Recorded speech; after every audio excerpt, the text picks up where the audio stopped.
কথা কয় না। লজ্জা লাগে, আমাদের শরম লাগে। ওরা মনে মনে ভেবে আছে আমরা হয়াই আছি। ওরা বলে হয়াই আছে। ডাকসুর অবস্থা, জাকসুর অবস্থা, রাকসুর অবস্থা বুঝতে পারছেন তো? ঢাকাতে যে সংগঠনের পক্ষ থেকে যে ছাত্র দল জিতে, সে ছাত্র দল জিতাই, সেই দলের নেতাকর্মীরাই আগামীতে সরকার গঠন করে। আপনারা বিশ্বাস করেন? ইনশাআল্লাহ বলেন ইনশাআল্লাহ। যত রকমের ষড়যন্ত্র করুন, সব দেখা শেষ ঘোড়ার ডিম। আগামী দিন এই বাংলাদেশের 16 কোটি 18 কোটি মানুষ দেখবে কোরআনের শাসন। কথা বলেন ঠিক কিনা? এতে যদি কাপড়ের কাপড় পরে মাঠে ময়দানে নামতে হয়, এই জাতি নামবে, দ্বিধা করবে না। কথা বলেন। এই ডাকে যদি আমাদের কেউ শরীক হতে হয়, কাপড়ের কাপড় পরে মাঠে ময়দানে বুকে তাজা রক্ত ঢেলে যদি দিতে হয়, ডাক আসে মাত্র কারা কারা যাবার জন্য রাজি আছো মুসলমানের বাচ্চা? দুই হাত তুলে আমার আল্লাহকে দেখাই দাও।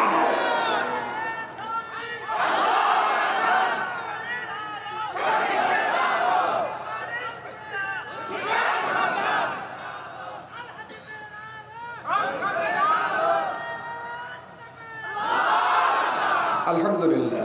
কষ্ট হবে? আমি 1 মিনিট আপনাদেরকে কষ্ট দিব, বলবো? অনুমতি দিলেন?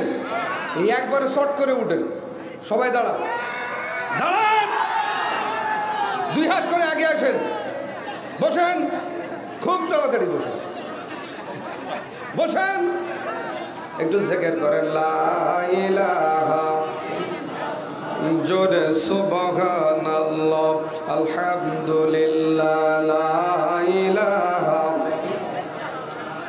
জোর হলো না, লা ইলাহা, সুবহানাল্লাহ, আলহামদুলিল্লাহ, লা ইলাহা, লা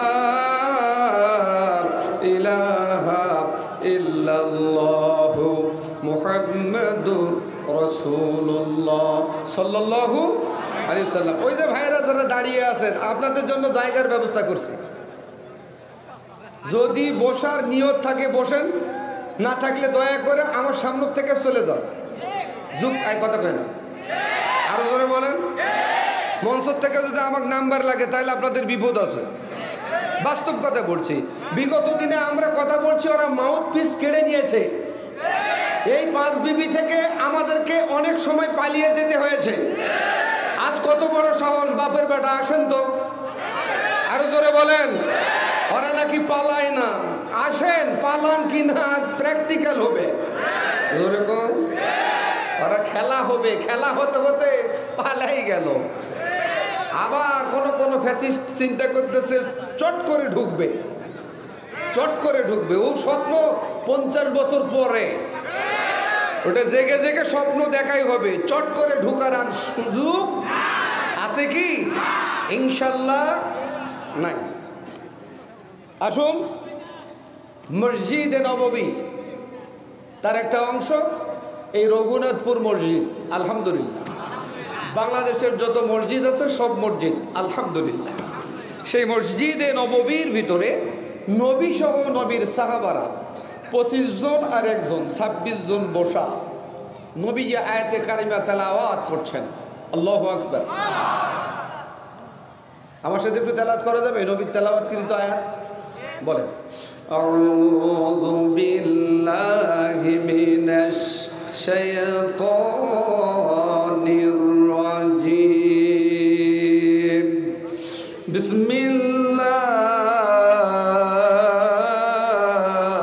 বিসমিল্লাহির রহমানির রহিম,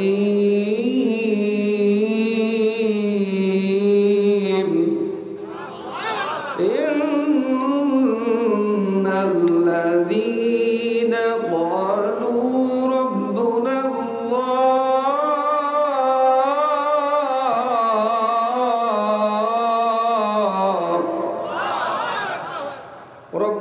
রাব্বুনাল্লাহু সুম্মা ইসতাকামু তাতানাজ্জালু আলাইহিমুল মালাইকা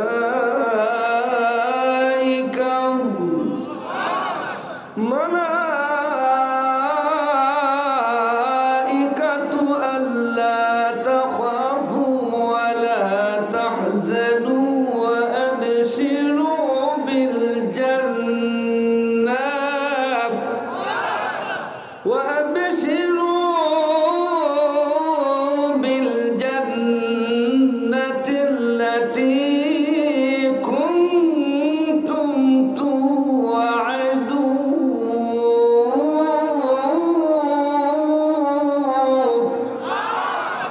কথাকার জোরে বলেন।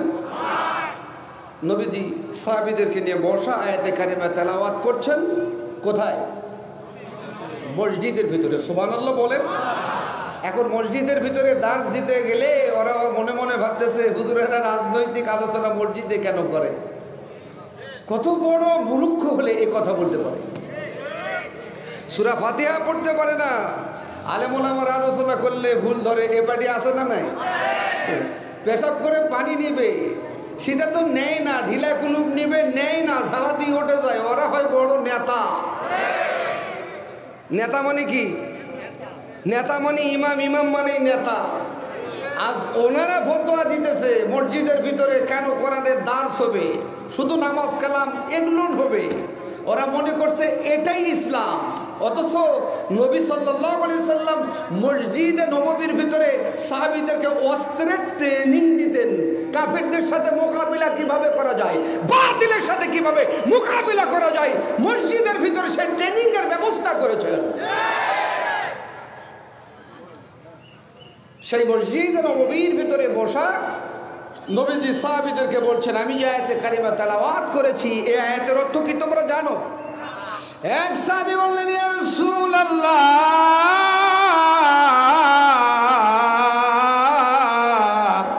ইয়া হাবিবাল্লাহ, আপনি যদি অনুমতি দেন এই আয়াতের অর্থের সাথে মক্কার একটা ঘটনার মিল আছে, আমি বলবো। নবীজি বলছেন, সাহাবী দেরি করো না, খুব জলদি বলো। যিনি কথা বললেন বর্ণনাকারী, তখনও তিনি নন মুসলিম, মুসলমান হন নাই। বর্ণনা যখন করছেন, ইয়া রাসূলুল্লাহ, আপনারে দ্বীনের রাজপথের লড়াকু সৈনিক, কোরআনওয়ালা, আল্লাহওয়ালা, রাসূলওয়ালা, তাকে আবু জেহেল এবং আবু জেহেলের নেতৃত্বে উতবা সাহেবা ধরলেন। অপরাধ তার একটা, কোরআনের আন্দোলন করা, ইসলামী আন্দোলন করা, আল্লাহর জমিনে আল্লাহর দ্বীন প্রতিষ্ঠিত করা, সংগ্রাম, লড়াই করা। আজকেও কোনো অপরাধ নাই। ওরা হাজারো লক্ষ কোটি অপরাধ করবে, ওরা অপরাধী হয় না, কিন্তু শুধুমাত্র কোরআনের যারা আন্দোলন করে সবচাইতে বড় অপরাধী আজকে তারা। কথা বলেন, কথা ঠিক কিনা? আমি ঘন্টাখানেক আলোচনা করতে চাই, রাজি আছেন তো? কারা কারা রাজি নেই একটু হাত তোলেন তো। আপনারা রাজি আছেন? সারা রাত আপনারা থাকেন। যুক্তিবাদী ভাই আছে ইনশাল্লাহ, খুব সুন্দর কথা বলবে। এটা তাকবীর দেন, লিল্লাহে তাকবীর, আরো জোরে লিল্লাহে তাকবীর। সাহাবী বলছেন, ইয়া রাসূলুল্লাহ, আপনার রাজপথে লড়াকু সৈনিক কোরআনওয়ালা, আল্লাহওয়ালা, রাসূলওয়ালাদের ধরলেন। ধরার পরে মারপিট আরম্ভ করলেন। শরীর থেকে রক্তগুলো আল্লাহর জমিনে টস টস করে পড়ে। আমি দূর থেকে তাকিয়ে দেখছিলাম। আমি তখনও নন মুসলিম, নব মুসলিম। বলেন, ইয়া রাসূলুল্লাহ, আমি দূর থেকে তাকালাম। উতবা সাহেবা ডাক দিয়ে বলতেছেন, মুহাম্মদের অনুসারীরে, আমাদের হাতে জীবন দিবি না, আল্লাহ আর তার নবী মুহাম্মদ রে ভুলে যাবে।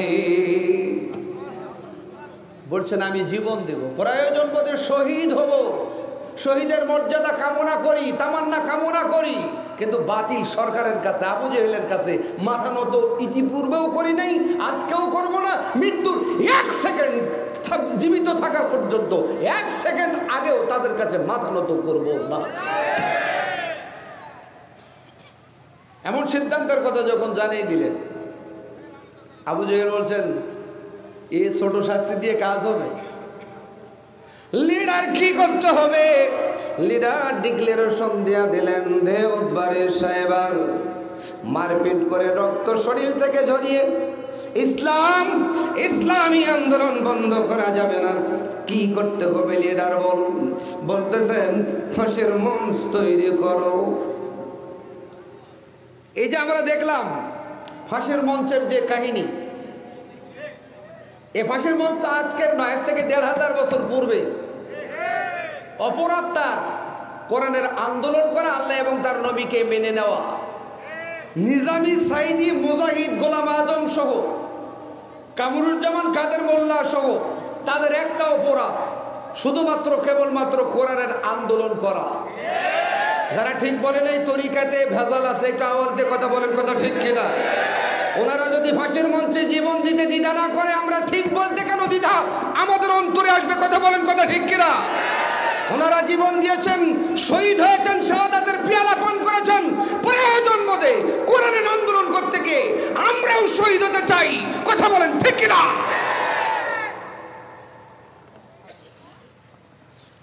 বর্ণনাকারী বলেন, ইয়া রাসূলুল্লাহ, আমি দূর থেকে তাকালাম, মারপিট যখন করতে লাগলো, শরীর থেকে চামড়াগুলো উঠতে লাগলো, শরীর থেকে রক্তগুলো আল্লাহর জমিনে টস টস করে পড়তে লাগলো। উতবা সাহেব ডাকতে বলেন, ও মুহাম্মদের অনুসারীরে, এখনো সময় আছে, আমাদের হাতে জীবন দিবি না? আল্লাহ তার নবী মুহাম্মদ রে ভুলে যাবি? বলছেন জীবন দিব, প্রয়োজন বোধে শহীদ হয়ে যাব, বিনিময়ে আমার আল্লাহ আর রাসূলকে ভুলে যাব না। এমন সিদ্ধান্তের কথা যখন জানাই দিলেন, আবু জেহেল ওপেনে ডিক্লারেশন দিলেন, রে উতবা, আরে সাহেবা, দেরি করো না, ফাঁসের মঞ্চ তৈরি করো। ফাঁসের মঞ্চ তৈরি করলেন। উতবা সাহেবা ফাঁসের মঞ্চে মুহাম্মদের অনুসারীকে নিয়ে আসলেন, দুই পাশে দুইটা হাত বেঁধে দিলেন, কালো কাপড় দিয়া চোখটা বেঁধে দিয়া গলায় রশি পরাই দিলেন। উতবা মঞ্চ থেকে নেমে গেলেন। সাহেবা ডাক দিয়ে বলেন, রে উতবা, ধারালো অস্ত্রটা দিয়ে দাও। এবার উতবা ডাক দিয়ে বলতেছেন, এখনো সময় আছে, ফাঁসির মঞ্চে জীবন দিবি না, আল্লাহ আর তার নবী মুহাম্মদ রে ভুলে যাবি। বলছেন এমন একটা ফাঁসির মঞ্চ নয়, 1000 বছর যদি আমি জীবিত থাকি, আল্লাহ যদি আমাকে হায়াত দান করে, 1000 নয়, লক্ষ ফাঁসির মঞ্চে মুহাম্মদের কর্মী লক্ষবার জীবন দিবে, বাতিল সরকারের কাছে মাথা নত করবে না। সব ভুলিব কিন্তু তোমায় ভুলতে পারি না। বলেন, সব ভুলিব কিন্তু তোমায় ভুলতে পারি না, সব ভুলিব কিন্তু তোমায় ভুলতে পারি না, ভুলিনি ভুলবো না, ভুলতে পারি না, ভুলিনি ভুলবো না, ভুলতে পারি না, সব ভুলিব কিন্তু তোমায় ভুলতে পারি না। আমার সোনার মদিনা, আমার প্রাণের মদিনা, সব ভুলিব কিন্তু তোমায় ভুলতে পারি না। সব কিছু ভুলে যাব, কিন্তু আমার মদিনাওয়ালাকে ভুলে যেতে পারি পারবো ইনশাআল্লাহ। সম্মানিত ভাইরা, নবীজি ডাক দিয়ে বলেন, সাহাবীরে, তারপর কি ঘটনা তারা ঘটাইলো? সাহাবী বলছেন, ইয়া রাসূলুল্লাহ, আমি দূর থেকে তাকালাম, আবু জেহেলের সাথে আমিও ছিলাম, উতবা সাহেবের সাথে আমি ছিলাম, একটু দূরে ছিলাম, দূর থেকে তাকালাম। উতবা ডাক দিয়ে বলেন, ফাঁসির মঞ্চে জীবন দিবি না, আল্লাহ আর তার নবী মুহাম্মদ রে ভুলে যাবি। বলছেন ফাঁসির মঞ্চে জীবন দিব, প্রয়োজন বোধে শহীদ হয়ে যাব, বিনিময়ে বাতিল সরকারের কাছে মাথা নত করব না। এমন করে বলাই উতবা রাগে রাগান্বিত হইয়া সাহেবারে ডাক দিয়ে বলেন, সাহেবারে,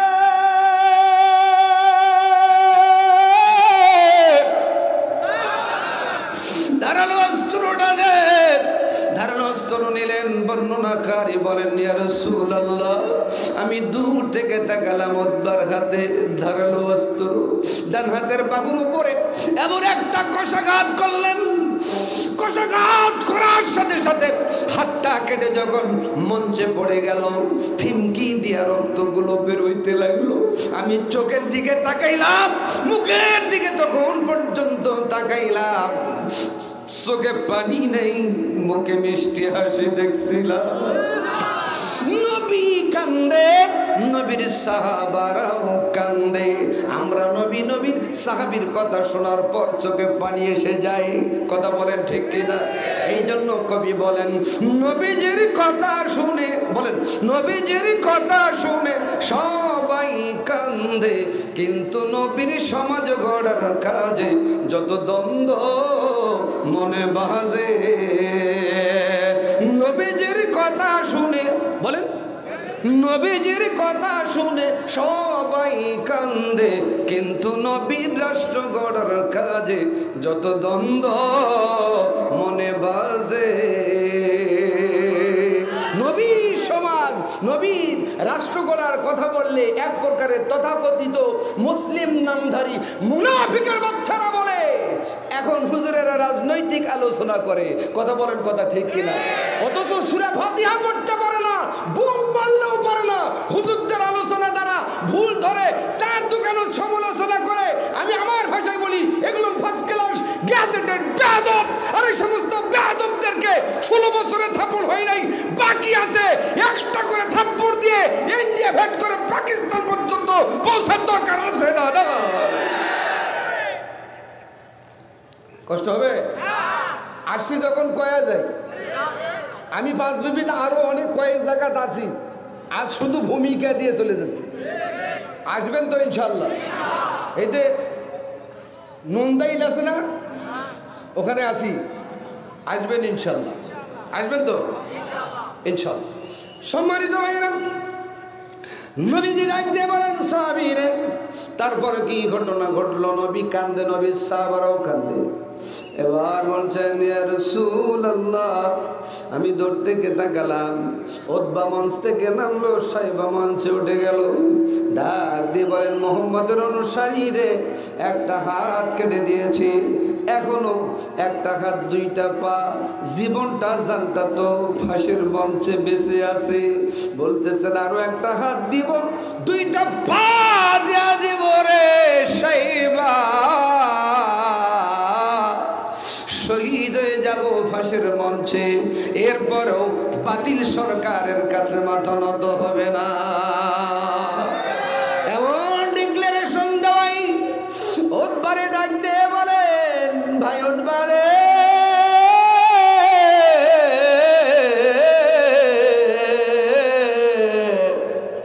ধারালো অস্ত্রটা দে আমার হাতে। ধারালো অস্ত্রটা হাতে দেওয়া হলো। বর্ণনাকারী ডাক দিয়ে বলছেন, ইয়া রাসূলুল্লাহ, আমি দূর থেকে তাকালাম, বাম হাতের বাহুর উপরে সাহেবা এমন ভাবে কষাঘাত করলেন, চোট মারলেন, একটা কষাঘাত করার সাথে সাথে হাতটা কেটে যখন মঞ্চে পড়ে গেল, থিমকি দিয়া রক্তগুলো বেরোইতে লাগলো।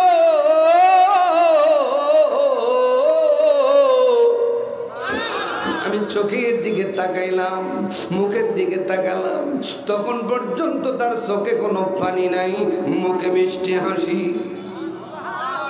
নবী কান্দে, নবীর সাহাবারা কান্দে। নবীজি ডাক দিয়ে বলেন, সাহাবীরে, তারপর কি ঘটনা তারা ঘটালো? বলছেন, ইয়া রাসূলুল্লাহ, ইয়া হাবিবাল্লাহ, উতবা সাইবা মঞ্চ থেকে নেমে যাওয়ায় রাষ্ট্রপতি নিজে আসলো মঞ্চে, এসে বলেন, মুহাম্মদের অনুসারীরে, এখনো সময় আছে, আমার কাছে প্রাণ ভিক্ষা চা, আমি তোরে জানে বাঁচাই দিব। বলতেছেন, জানে বাঁচতে চাই না, শহীদ হতে চাই। জানে বাঁচতে চাই না, শহীদ হতে চাই।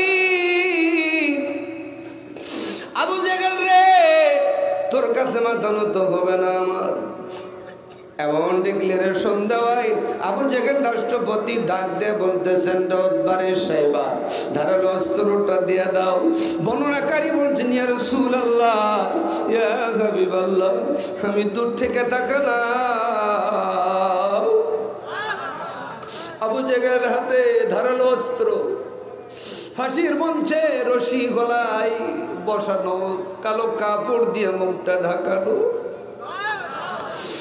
পা দুটোর পর্যন্ত আবু জেহেল এমন ভাবে কেটে দিলেন, দুইটা পা যখন মঞ্চে পড়ে গেল থিমকি দিয়া রক্তগুলো বেরোতে লাগলো।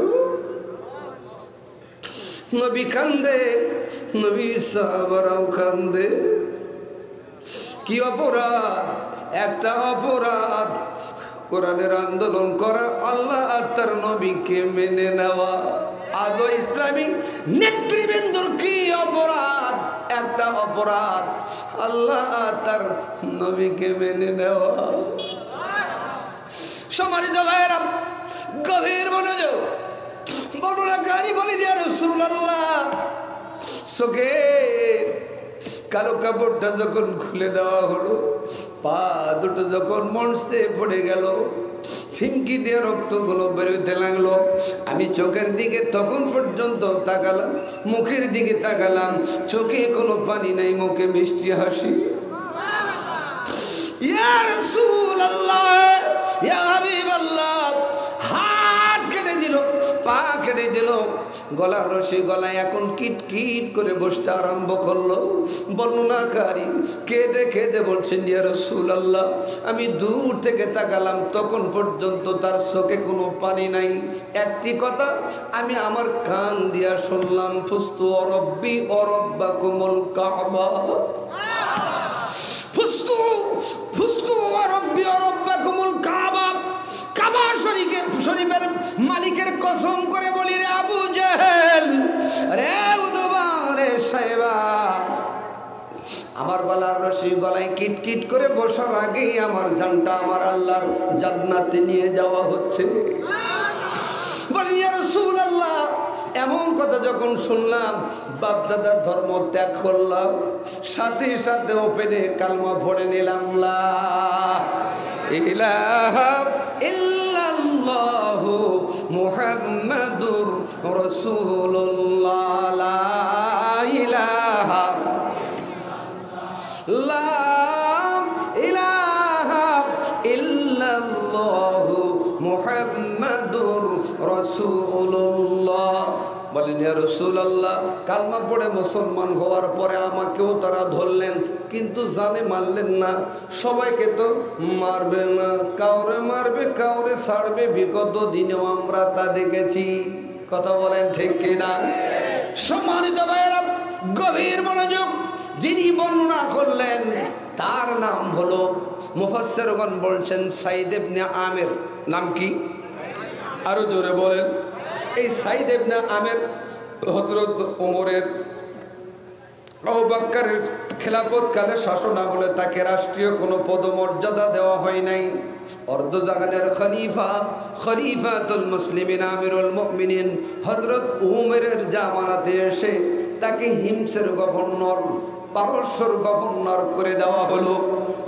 জোরে বলেন সুবহানাল্লাহ।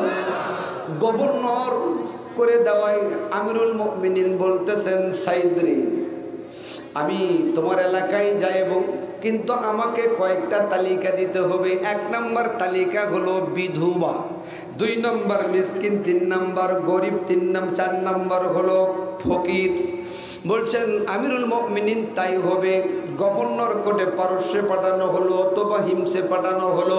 কিছুদিন পর আমিরুল মুমিনিন অর্ধজাগানের খলিফা পারস্য অথবা হিমসে চলে গেল। কোন সুবহানাল্লাহ। বাহক মাধ্যমে তালিকা পৌঁছাই দেওয়া হলো। নেতা নির্বাচন করতে গেলে কেমন নেতা নির্বাচন করতে হবে? আল্লাহর গোলামেরা, এখন আমরা নেতা নির্বাচন করি কেমন? যার যতটা ভুঁড়ি, জোরে গো, যার যত বড় মোষ, এরা হয় নেতা। আর আমরাও পাবলিক এমন ভাবে নেতা নির্বাচন করি, 1 কেজি জিলাপি, 1 মুষ্টি বিড়ি, একটা সিগারেটের প্যাকেট, 500 টাকার নোট। এই 3 জন বলছে ঠিক, আর আপনারা সবাই ব্যাঠিক। সম্মানিত ভাইয়েরা, নেতা মানে ইমাম, ইমাম মানে নেতা। হাসরের ময়দানে ইমামের সাথে কিন্তু আমাদের উঠতে লাগবে। আরো জোরে বলেন। নেতা যদি নামাজ না পড়ে আর ওই নেতা অনুসরণ করেন, নিঃসন্দেহে জান্নাত। কথা কয় না? এমনও নেতা আছে তোমার ভাই আমার ভাই উল্লুক ভাই ভাল্লুক ভাই, আমার ভাই চরিত্র ফুলের মতো, বউরে বলে খেলাম। আরো জোরে। সম্মানিত ভাইয়েরা, গভীর মনোযোগ। সাইদ ইবনে আমের তালিকা পাঠাই দিলেন। তালিকা অর্ধজাহানের খলিফা, কি লিডার, কি নেতা দেখা আরম্ভ করলেন।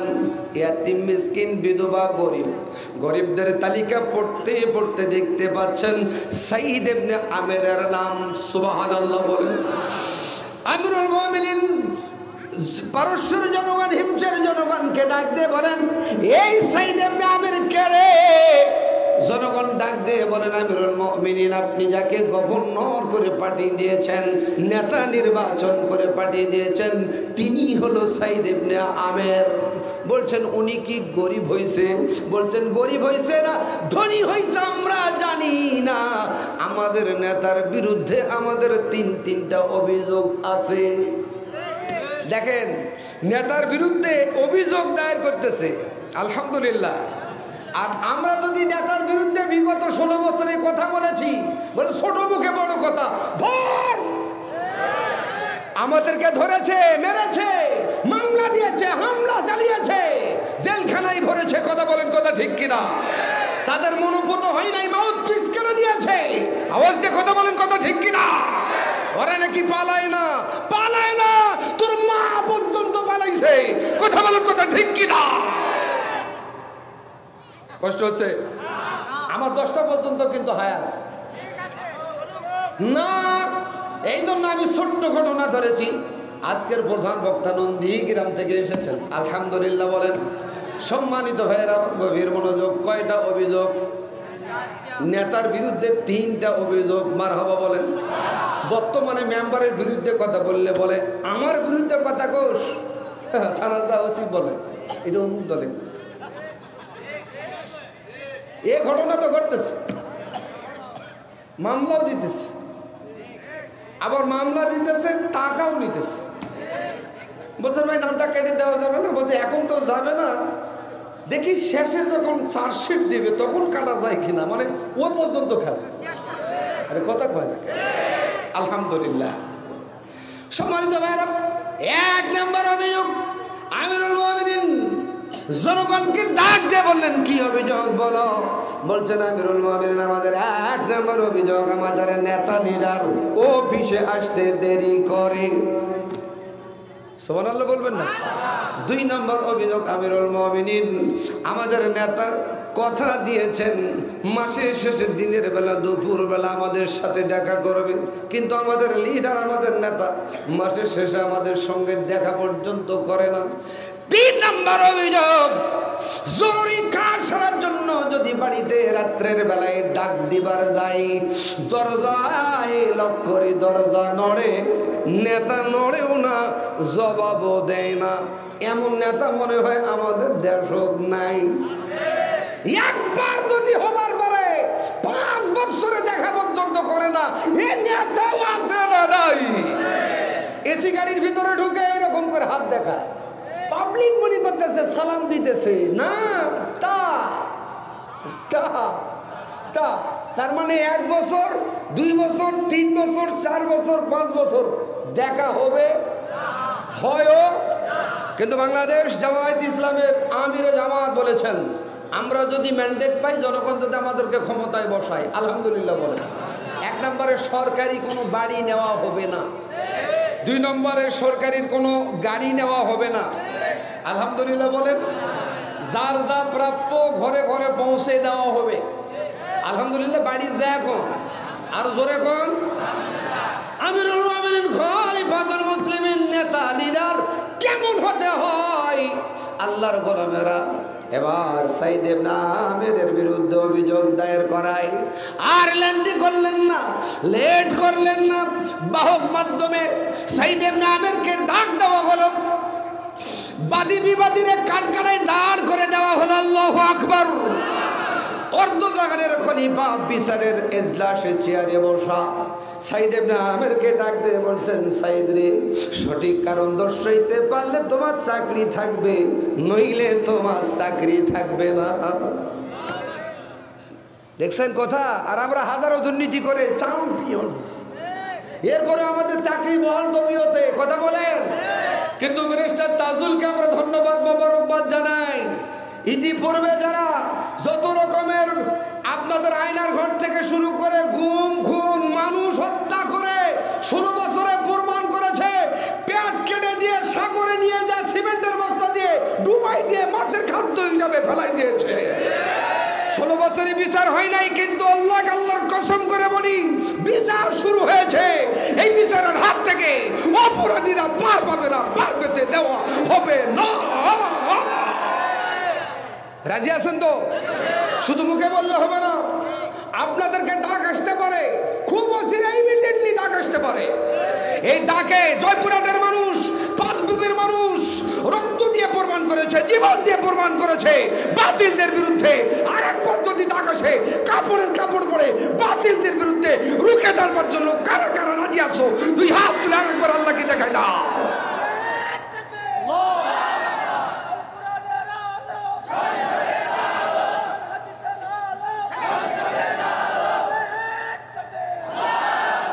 আলহামদুলিল্লাহ। আপনাদের কি কষ্ট হচ্ছে?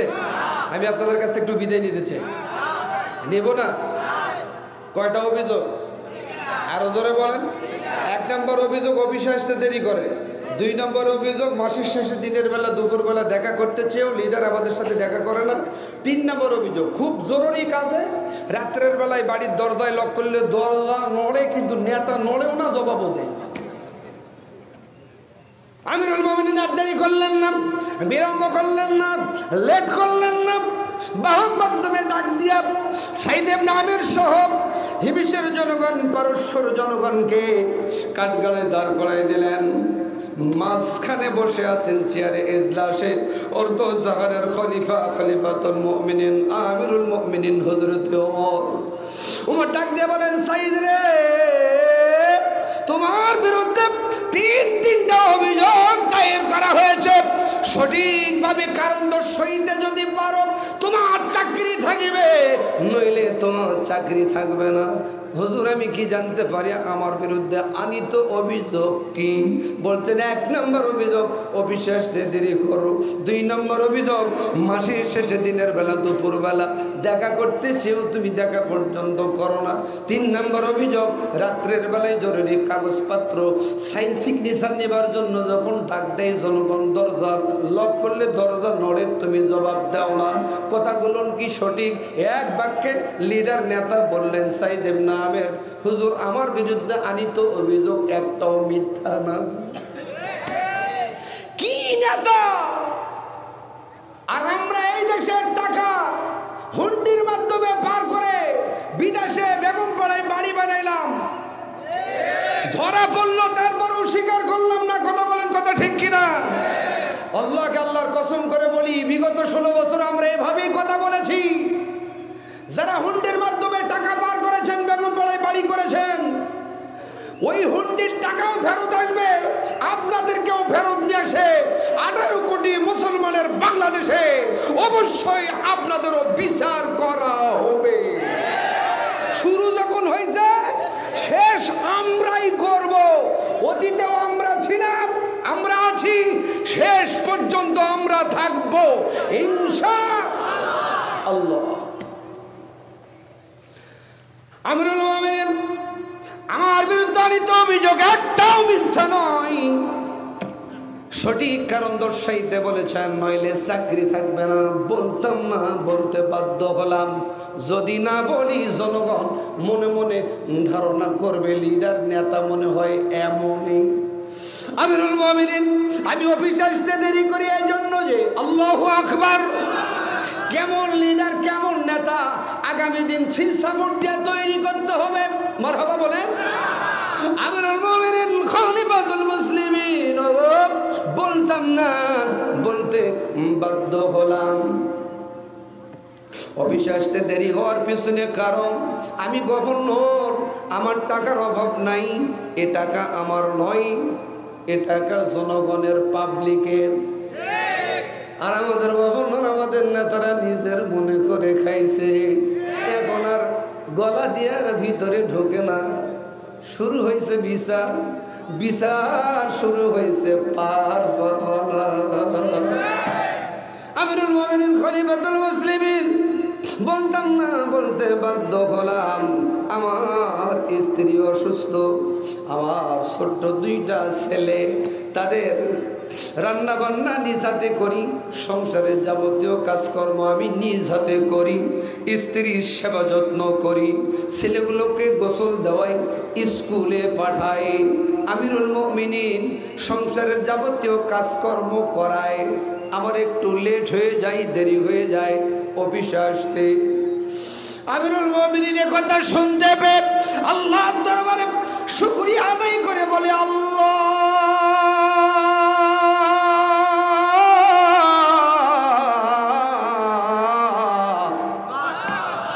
একটু আল্লাহকে ডাক দিয়ে দেখান, আল্লাহ আমি যে নেতা নিয়োগ দিয়েছি, এ নেতা দুর্নীতিবাজ নেতা নয়। আমিরুল মুমিনিন খলিফাতুল মুসলিমিন 2 নম্বর অভিযোগ, মাসের শেষে দিনের বেলা, দুপুর বেলা দেখা করতে চেয়েও আমার জনগণের সঙ্গে আমি দেখা পর্যন্ত করতে না পারার কারণ আমি গভর্নর, আমার টাকার অভাব নাই, কিন্তু এ টাকা তো আমার নয়, জনগণের, পাবলিকের। আমিরুল মুমিনিন আমার গায়ের জামা জুব্বা একটা, মাসের শেষে দিনের বেলা, দুপুর বেলা নিজ হাতে ধৌত করে রোদ্রে শুকাইবার জন্য দিয়া দেই। জনগণ আমাকে এমন সময় এসে ডাকে, বস্ত্রহীন অবস্থায় আমি আমার জনগণের সঙ্গে দেখা করতে পারি না। কি নেতা! আর আমাদের নেতাদের কাপড় ট্রাকট করে ঢাবার লাগে, ওরা নাকি পালায় না, হেলিকপ্টার দিয়ে পালাইলো, তারপরে বললো পালায় না। এত নর্মাল ঠিক বললে তো হবো না? 16 বছরে ঠিক একত্রিত করে আওয়াজ দিয়ে বলেন ঠিক, আরো জোরে বলেন ঠিক। আলহামদুলিল্লাহ। সম্মানিত ভাইরা, সাহাবীকে বলতেছেন আমিরুল মুমিনিন খলিফাতুল মুসলিমিন, দ্বিতীয়টাও বুঝলাম, আল্লাহ শুকরিয়া আদায় করে ওমর ডাক দিয়ে বলেন, রব্বুল আলামিন যে নেতা নিয়োগ দিয়েছি, এই নেতা দুর্নীতিবাজ নেতা নয়। তৃতীয়বার কারণ দর্শাইতে গিয়া সাইদ ইবনে আমির বলেন, ইয়া আমিরুল মুমিনিন খলিফাতুল মুসলিমিন, রাত্রের বেলায় যখন আমার বাড়িতে এসে দরজায় লক করে, আমি শুনতে পাই জবাব দিতে না পারার কারণ অফিসে থাকাকালীন যতটুকুন সময় আমার আল্লাহকে স্মরণ করার ততটুকুন করি, অফিস থেকে যখন বাড়িতে যাই দুনিয়াবি সমস্ত কাজ আমি বাদ দিয়ে যাই, দুনিয়াবি সমস্ত কাজ বাদ দিয়া আমি নামাজে দাঁড়িয়ে যাই। আর নামাজে থাকাকালীন যদি কেউ ডাকে, এ মাসলা সাইদ ইবনে আমিরের জানা নাই, জবাব দেওয়া যায়। ওমর ইজলাস থেকে, চেয়ার থেকে উঠে দাঁড়িয়ে বলছেন, সাইদ রে, নামাজে থাকাকালীন তো জবাব দেওয়া যায় না। সেজদায় পড়ে ওমর ডাক দিয়ে আমার আল্লাহকে বলেন, আল্লাহ যে নেতা নিয়োগ দিয়েছি, এ নেতা দুর্নীতিবাজ নেতা নয়। মিশরের জনগণ, পারস্যর জনগণ কেঁদে কেঁদে বলেন, আমিরুল মুমিনিন খলিফাতুল মুসলিমিন, আমাদের নেতাকে আমরা সামনে থেকে চিনতে পারি নাই, অভিযোগ যা দিয়েছি ফেরত নিলাম। এমন নেতা আমরা 2টা পেয়েছিলাম, সেটা হলো আলী হাসান মোহাম্মদ মুজাহিদ আর মতিউর রহমান নিজামী। 3টা মন্ত্রণালয় পেয়েছিল, একটা টাকার দুর্নীতি ফখরুদ্দিন মঈনুদ্দিন খুঁজে পাই নাই। বাংলাদেশের মানুষ ভাবনা শুরু করেছে, যাদের হাতে নিরাপদ থাকবে এই দেশ জাতি, আগামী দিন এই জাতিকে দেখার জন্য জাতি একেবারে রেডি হয়ে আছে। কথা বলেন, কথা ঠিক কিনা? সম্মানিত ভাইয়েরা, নবীর সাহাবী বর্ণনাকারী সাইদ ইবনে আমের ডাক দিয়ে বলেন, সাহাবারা ডাক দিয়ে বলেন, ইয়া রাসূলুল্লাহ, ইয়া হাবিবাল্লাহ। হাত কেটে দিল, পা কেটে দিল, গলা রশি গলায় কিট কিট করে বসলো। যখন নাকি ফাঁসির মঞ্চে জীবনটা জানটা চলে যাচ্ছিল, তখন পর্যন্ত চেহারার দিকে তাকালাম, চোখের দিকে তাকালাম, চোখে কোনো পানি নাই, মুখে মিষ্টি হাসি। এর কারণ কি জানতে চাই? আজ থেকে ১,৫০০ বছর পূর্বে নবীর সাহাবারা যদি জানতে চাই, ১,৫০০ বছর পরে নবীর উম্মতের জানার দরকার আছে না নাই? কার কার আছে একটু হাত তুলে আমাকে আল্লাহ দেখান। লিল্লাহে তাকবীর, আরো জোরে লিল্লাহে তাকবীর। এই ঘটনাটা আমি অবশ্যই বলবো ইনশাআল্লাহ। মা বোনেরা এসেছেন, তাদের উদ্দেশ্যে সির্ফ 4টি বিষয় আলোচনা করব। বলবো কি? যেহেতু অগণিত মা ও বোনেরা এসেছেন, আজাদি এসেছে মানেই মা বোন, আলহামদুলিল্লাহ। তো তাদেরকে মাহরুম করে আমি আমার দিনাজপুরে যাব, এত বড় সুপুরুষ আমি না। আমার 5 বিবির মা বোনদের জন্য আমি নিবেদিত, আলহামদুলিল্লাহ। আমল বেশি ঝাঁকা করার দরকার নেই, 4টা করবেন, জান্নাত আপনার। 1, জান্নাত 8 দরওয়াজা, বিনা হিসেবে জান্নাত। বাড়ি যা এখন সুবহানাল্লাহ। 1 নাম্বার হলো মহিলারা নামাজ পড়বে, পুরুষেরা না পড়লেও চলবে। হুকুম কার? জোরে কম, মানে না পড়লেও হবে, এটাও আল্লাহর হুকুম, পড়তেই হবে। আচ্ছা ভাইরা, দেশ স্বাধীন হলো কত বছর? 54 থেকে 55 বছর। এত বছর ওয়াজ, বয়ান, বক্তৃতা, তাফসির, কত কিছু, এরপরও কি নামাজি বাড়ছে? কিয়ামত পর্যন্ত ওয়াজ করে নামাজি বাড়া যাবে না। এই যে কোরআন আছে, এই কোরআনকে বাস্তবায়ন করতে হবে। এ কোরআন কোরআনের জায়গায় থাকলে হবে না। আগামী পার্লামেন্টে এই কোরআনকে পাঠানোর জন্য আপনারা কারা কারা রাজি আছেন একটু হাত তোলেন তো। লিল্লাহে তাকবীর। এই দেখেন, কোরআনকে পাঠানোর কাজটা শুরু হয়ে গেল। আল্লাহ বললেন, ও বক্তা বক্তৃতা করে কাম হবে না, ওই ইমাম ইমামতির ওই খুতবার মেম্বারে বলে কাজ হবে না। আমি আল্লাহ যে বয়ান দিয়েছি বয়ান করো। আল্লাযীনা ইম্মাক্কান্নাহুম ফিল আরদি আকামুস সালাতা ওয়া আতাউজ যাকাত আমারু বিল মারুফ ওয়া নাহাউ আনিল মুনকার। আল্লাহু আকবার। 4 দফা কর্মসূচি পালন করবে মুসলমান সরকার যারা হবে। সুবহানাল্লাহ। 1 নম্বর কর্মসূচি হলো ফিল আরদি আকামুস সালাত, নামাজের বিল পাস করবে।